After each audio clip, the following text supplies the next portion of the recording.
ഇന്നലെ മുതൽ കേരളത്തിൻ്റെ വിവിധ ജില്ലകളിൽ, പ്രത്യേകിച്ച് കോട്ടയം, ഇടുക്കി, പത്തനംതിട്ട ജില്ലകളിൽ വളരെ ശക്തമായ മഴയും അതോടൊപ്പം തന്നെ മറ്റ് ജില്ലകളിലും ഒറ്റപ്പെട്ട കനത്തതുമായ മഴയാണ് റിപ്പോർട്ട് ചെയ്തത്. ഇടുക്കിയിൽ 3 ഇടങ്ങളിൽ, ഒരിടത്ത് ഉരുൾപൊട്ടലും 2 ഇടത്ത് മണ്ണിടിച്ചിലും, അതുപോലെ തന്നെ കോട്ടയത്തും വീടിന് മുകളിലേക്ക് മണ്ണിടിഞ്ഞ് വീഴുന്ന ഉൾപ്പെടെയുള്ള ചെറിയ രീതിയിലും വലിയ രീതിയിലുള്ള മണ്ണിടിച്ചിലുകളും റിപ്പോർട്ട് ചെയ്യപ്പെട്ടിട്ടുണ്ട്. പത്തനംതിട്ട ജില്ലയിൽ വലിയ രീതിയിൽ നദികളിൽ വെള്ളം നിറയുന്ന സാഹചര്യം റിപ്പോർട്ട് ചെയ്തിട്ടുണ്ട്. നമുക്ക് കോട്ടയത്തും ഇടുക്കിയിലുമായി 4 പേരെയായിരുന്നു ഈ മണ്ണിടിച്ചിലിൽ കാണാതായിരുന്നത്. അത് 3 പേരുടെ മൃതദേഹം ലഭിച്ചിട്ടുണ്ട്. ഒരാളെ കൂടി കണ്ടെത്താനുണ്ട്. അതുപോലെ തന്നെ തിരുവനന്തപുരത്ത് കടൽ ക്ഷോഭിച്ചതിന്റെ അടിസ്ഥാനത്തിൽ നമുക്ക് 2 പേരെ കാണാതായിട്ടുണ്ട്.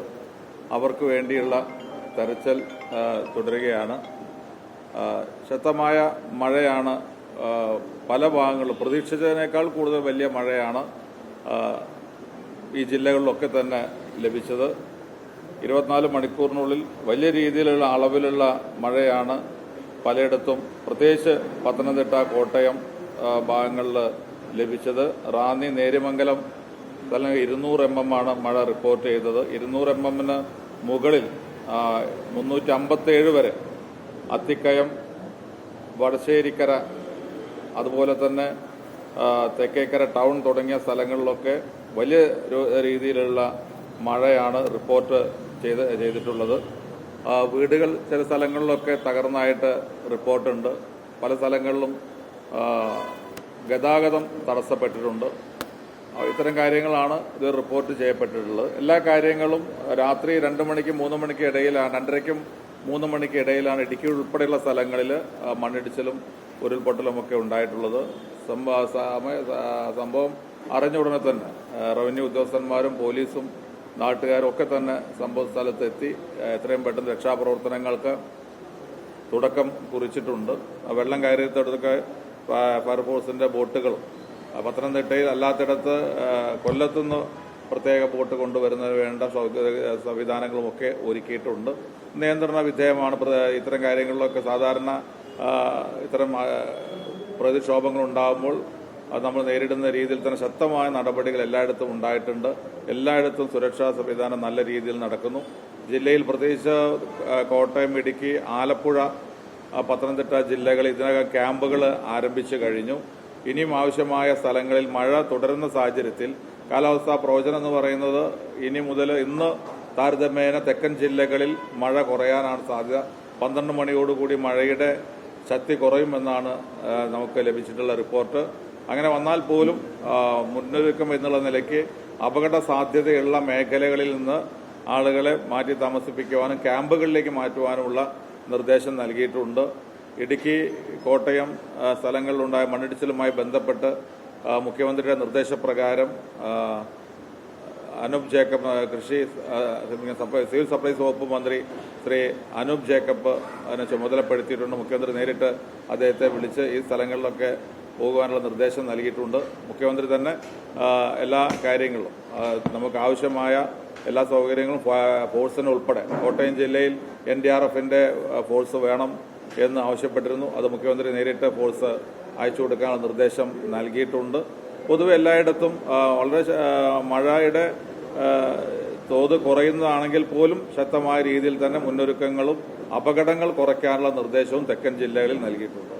ഇന്ന് രാവിലെ മുതൽ വടക്കൻ മേഖലയിലായിരിക്കും മഴ എന്നാണ് റിപ്പോർട്ട് ചെയ്യപ്പെടുന്നത്. പ്രത്യേകിച്ച് തൃശ്ശൂർ മുതൽ ഇങ്ങോട്ട്, തൃശ്ശൂർ, മലപ്പുറം, കോഴിക്കോട്, കണ്ണൂർ തുടങ്ങിയ വയനാട് ഉൾപ്പെടെയുള്ള ഭാഗങ്ങളിൽ മഴ റിപ്പോർട്ട് ചെയ്തിട്ടുണ്ട്. ഈ ജില്ലകളിലൊക്കെ തന്നെ രാവിലെ 7 മണി മുതൽ തന്നെ റെഡ് അലർട്ട് കൊടുത്തിട്ടുണ്ട്. ഏതാണ്ട് 10-10:30 വരെയാണ് റെഡ് അലർട്ട് കൊടുത്തിട്ടുള്ളത്.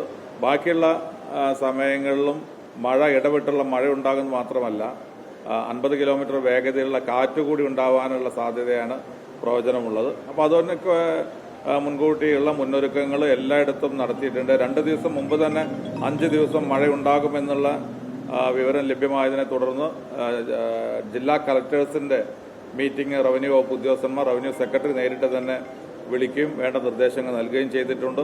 നിലവിലുള്ള ജില്ലകളിലെ കാര്യങ്ങൾ വിലയിരുത്തുന്നതിന് വേണ്ടി ഇന്ന് 11 മണിക്ക് ജില്ലാ കളക്ടർമാരുടെ ഓൺലൈൻ മീറ്റിംഗ് ഇന്നും വിളിച്ചിട്ടുണ്ട്.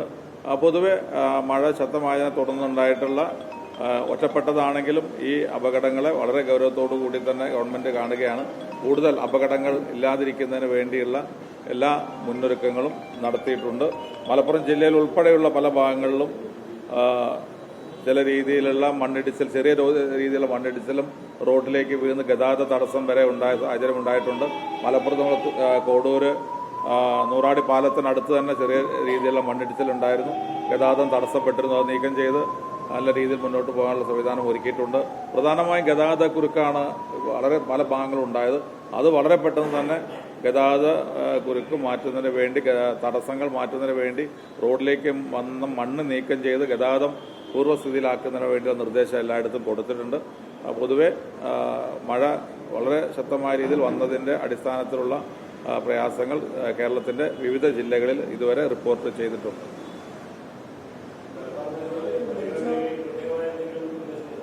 അല്ല, ഞാൻ പറഞ്ഞല്ലോ, മഴ 5 ദിവസം തുടർച്ചയായ മഴ കേരളത്തിലുണ്ടാകും എന്ന് കേന്ദ്ര കാലാവസ്ഥാ കേന്ദ്രത്തിന്റെയും സംസ്ഥാനത്തിന്റെയും റിപ്പോർട്ടുണ്ടായിരുന്നു. അതിന്റെ അടിസ്ഥാനത്തിൽ 2 ദിവസം മുമ്പ് തന്നെ ജില്ലാ കളക്ടർമാരുടെ യോഗം, ഓൺലൈൻ മീറ്റിംഗ് ചേർന്നിരുന്നു. റവന്യൂ സെക്രട്ടറി ഉൾപ്പെടെ അതിൽ പങ്കെടുത്തിരുന്നു. എല്ലാവർക്കും മഴയുടെ സാധ്യതയും മുന്നൊരുക്കങ്ങളും നടത്തണം എന്നുള്ള നിർദ്ദേശം നൽകിയിരുന്നു.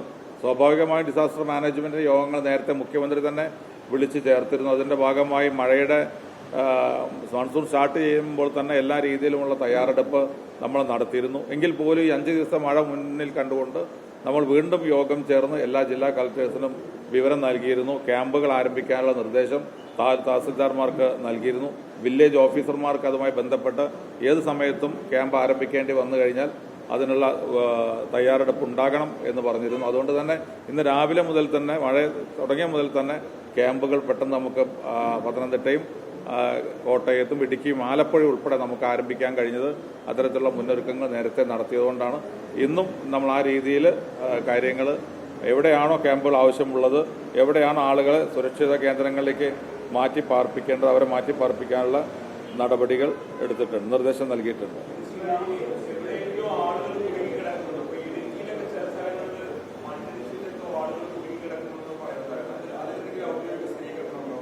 ഇല്ല, ഇപ്പോൾ നമുക്ക് റിപ്പോർട്ട് ചെയ്തത് ഇടുക്കിയിലെ 2 കേസുകളായിരുന്നു. ഇടുക്കിയിലെ 2 ഇടങ്ങളിലായിട്ടുള്ള 2 കേസുകളാണ് റിപ്പോർട്ട് ചെയ്തത്. അതിൽ ഒന്ന്, ആ 2 കേസും നമുക്ക് കണ്ടെടുക്കാൻ കഴിഞ്ഞു. അവര് മൃതദേഹങ്ങൾ കണ്ടെടുക്കാൻ കഴിഞ്ഞിട്ടുണ്ട്. ഒന്നൊരു സുമതി 65 വയസ്സ്, കൊടിയത്തൂർ വില്ലേജാണ്, അടൂർ മലയിലാണ് മണ്ണിടിച്ചിലുണ്ടായിട്ട് അവർ മരണപ്പെട്ടത്. 65 വയസ്സ്. പിന്നീട് പീരുമേടാണ്, കോലാലമേട്ടില് പീരുമേട് 77 വയസ്സ് പ്രഭാകരൻ, അതുപോലെ തന്നെ മണ്ണിടിഞ്ഞ് വീണ് മരണപ്പെട്ടത്. അതുപോലെ കോട്ടയം ജില്ലയിലും ഇതുവരെ റിപ്പോർട്ട് ചെയ്തത് സുമതിയുടെ സ്ഥലം കൊടിയത്തൂർ വില്ലേജിലെ അടൂർ മല, ഇടുക്കി ജില്ല.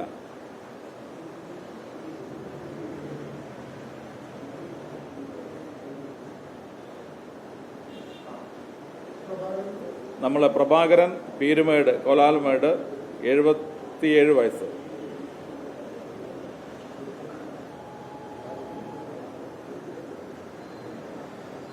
കോട്ടയത്ത് 2 പേരാണ് നമുക്ക് മിസ്സിംഗ് ആയിരുന്നത്. അത് ഒന്ന് ജോസഫൻ ജോണി, ഒന്ന് റജീന ജോണി. അത് 2 പേര്, ഒരാളുടെ മൃതദേഹം കിട്ടിയിട്ടുണ്ട്. റജീന ജോണിക്ക് വേണ്ടിയുള്ള തെരച്ചിൽ തുടരുകയാണ്. കോട്ടയത്ത് സ്ഥലം വ്യക്തമായിട്ട് പറയാം. ഈ 2 പേര്, റജീന ജോണിയുടെ ഇതാണ് ഇനി കിട്ടാനുള്ളത്. റജീന ജോണി, ജോണി ജോസഫൻ ജോണി. അതെ, അല്ല മകനും അല്ല, അതെ മകന്റെ കിട്ടി, അമ്മയുടെയാണ് കിട്ടാനുള്ളത്.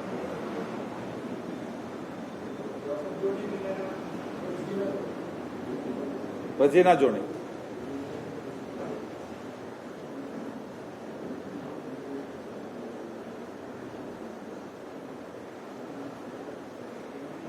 മലപ്പുറം, കോഴിക്കോട്, വയനാട്, കണ്ണൂർ ഈ ജില്ലകളിലാണ് നമ്മൾ 150 മുതൽ 250 mm മഴ വരെ നമ്മൾ ഇന്ന് മുതലുള്ള ദിവസങ്ങളിൽ പ്രതീക്ഷിക്കുന്നുണ്ട്.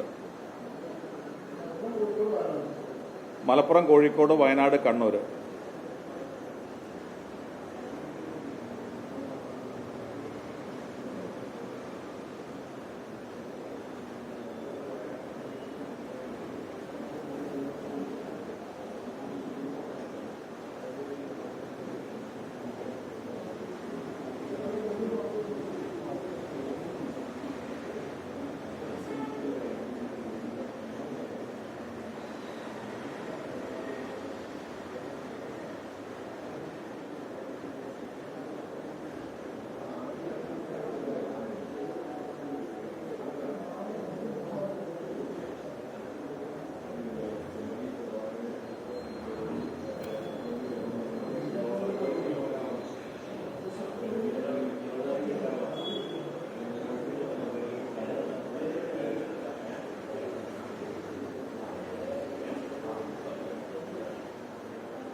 വയനാട് ഇതുവരെ പുതിയതായിട്ടുള്ള പ്രശ്നങ്ങളൊന്നും റിപ്പോർട്ട് ചെയ്തിട്ടില്ല. ഇന്ന് മഴ ഉണ്ടാകും എന്നുള്ളതുകൊണ്ട് ഞങ്ങൾ കഴിഞ്ഞ സമയത്തെ മണ്ണിടിച്ചലിന് ശേഷം ഞാൻ മിനിഞ്ഞാന്ന് അവിടെ പോയിരുന്നു. അപ്പോൾ അതുകൊണ്ട് എല്ലാ രീതിയിലും എവിടെയെങ്കിലും അപകട സാധ്യത ഉണ്ടെങ്കിൽ അവിടെ മുഴുവൻ ഷിഫ്റ്റ് ചെയ്യാനുള്ള നിർദ്ദേശം കൊടുത്തിട്ടുണ്ട്. മഴ കനക്കുകയാണെങ്കിൽ നിർബന്ധമായും മാറ്റി പാർപ്പിക്കാനുള്ള നിർദ്ദേശം നൽകിയിട്ടുണ്ട്. അപകട സാധ്യത നിലവിൽ ഒട്ടനവധി ജില്ലകളിൽ ക്യാമ്പ് തുടങ്ങിയിട്ടുണ്ട്. ഇടുക്കിയിൽ തുടങ്ങിയിട്ടുണ്ട്, തിരുവനന്തപുരത്ത് തുടങ്ങിയിട്ടുണ്ട്, ഇടുക്കി, കോട്ടയം, ആലപ്പുഴ, പത്തനംതിട്ട ഈ 4 ജില്ലകളിലും ഇപ്പോൾ ക്യാമ്പുകൾ ആരംഭിച്ചതിൻ്റെ റിപ്പോർട്ടുണ്ട്. കോട്ടയത്ത് ഏതാണ്ട് 6 ക്യാമ്പുകൾ ആരംഭിച്ചിട്ടുണ്ട്. ഇവിടെ ആലപ്പുഴയിൽ കൂടുതൽ ക്യാമ്പുകൾ വേണ്ടി വരുമെന്ന് രാവിലെ കളക്ടർ സൂചിപ്പിച്ചിരുന്നു. കാരണം ഈ 2 പ്രത്യേകിച്ച് പത്തനംതിട്ടയിലും കോട്ടയത്തും മഴ വന്നു കഴിഞ്ഞാൽ ആ വെള്ളം ഒഴുകി ഇറങ്ങുന്ന പലപ്പോഴും ആലപ്പുഴയിലേക്കാണ്. അതുകൊണ്ട് ആലപ്പുഴയിൽ അതുമായി ബന്ധപ്പെട്ട് വെള്ളപ്പൊക്കത്തിന് സാധ്യത മുൻകൂട്ടി കണ്ടുകൊണ്ട് ഇപ്പം നിലവിലൊന്നുമില്ല, എവിടെയും പാനിക്കാവേണ്ട ഒരു സാഹചര്യമില്ല. പക്ഷേ നമ്മളെല്ലാ കാര്യങ്ങളും പഴയ കാലത്ത് വ്യത്യസ്തമായി ചെറിയ മഴയാണെങ്കിൽ പോലും അതീവ ഗൗരവമായിട്ട് അതിനെ എടുക്കുകയും പരമാവധി അപകടങ്ങൾ കുറയ്ക്കാനും ശ്രമിക്കുന്നതുകൊണ്ടാണ് ഇത്തരം കാര്യങ്ങൾ പറയുന്നത്. അതല്ലാതെ അങ്ങനെ വലിയ രീതിയിൽ പാനിക്കാവേണ്ട സാഹചര്യം എവിടെയും ഇല്ല. ഡാമുകളുടെ സ്ഥിതി 10 സ്ഥലത്താണ് അല്പെങ്കിലും ഇതുള്ളത്.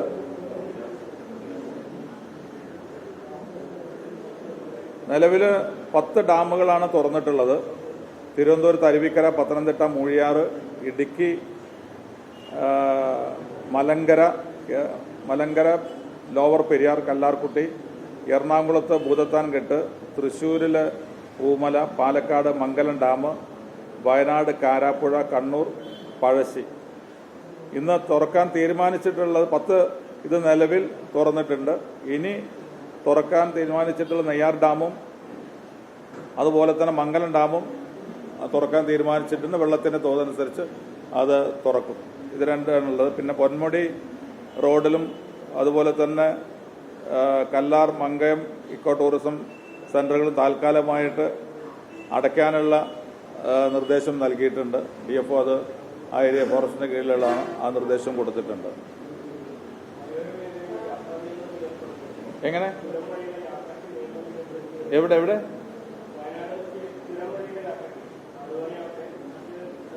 ഇല്ല, നമ്മൾ ആ റോഡിലേക്ക് നമ്മൾ നിയന്ത്രണം നമ്മൾ കൊണ്ടുവന്നിട്ടില്ല.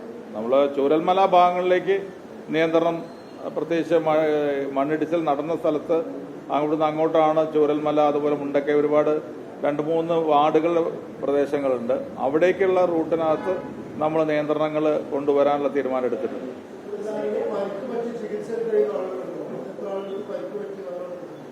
അതിന് റിപ്പോർട്ട് വരുന്നേ ഉള്ളൂ. ഇത് റിപ്പോർട്ട് കിട്ടിക്കൊണ്ടിരിക്കുന്നേ ഉള്ളൂ. ഇപ്പം നമ്മളിത് കൊടുക്കുന്ന റോഡ് ഗതാഗതം, പിന്നെ മണ്ണിടിഞ്ഞ് വീണെടുത്തൊക്കെ റോഡ് ഗതാഗതം പെട്ടെന്ന് ശരിയാക്കുന്നതിനും അതുപോലെ മണ്ണിടിച്ചലിൽ കാണാതായവരെ കണ്ടെത്തുന്നതിന് വേണ്ടിയുള്ളതാണ്. 3 പേരെ കണ്ടെത്തി, ഒരാളുടെയും കണ്ടെത്താനും.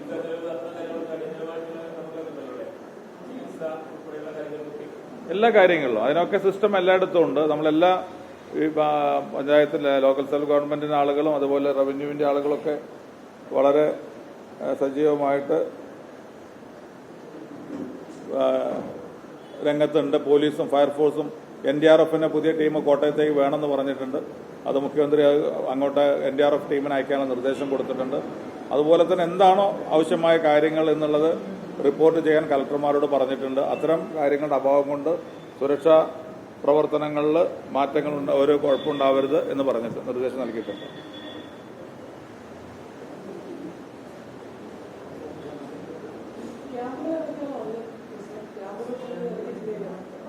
അല്ല, ക്യാമ്പ് ലിസ്റ്റ് വരുന്നുള്ളൂ. ക്യാമ്പ് ഇതിനകം കോട്ടയത്ത്, ഇടുക്കിയിലും ആലപ്പുഴയിലും ക്യാമ്പുകൾ ആരംഭിച്ചു. അതുപോലെ പത്തനംതിട്ടയിലും ക്യാമ്പുകൾ ആരംഭിച്ചിട്ടുണ്ട്. അതിന് പൂർണ്ണമായ കണക്ക് ഒരു 10 മണിക്ക് ശേഷം 11 മണിയോടുകൂടി മുഴുവൻ കണക്ക് തരാൻ വേണ്ടി പറഞ്ഞിട്ടുണ്ട്. ആവശ്യമായ സ്ഥലങ്ങളിലൊക്കെ ക്യാമ്പ് ആരംഭിക്കാനും നിർദ്ദേശം നൽകിയിട്ടുണ്ട്.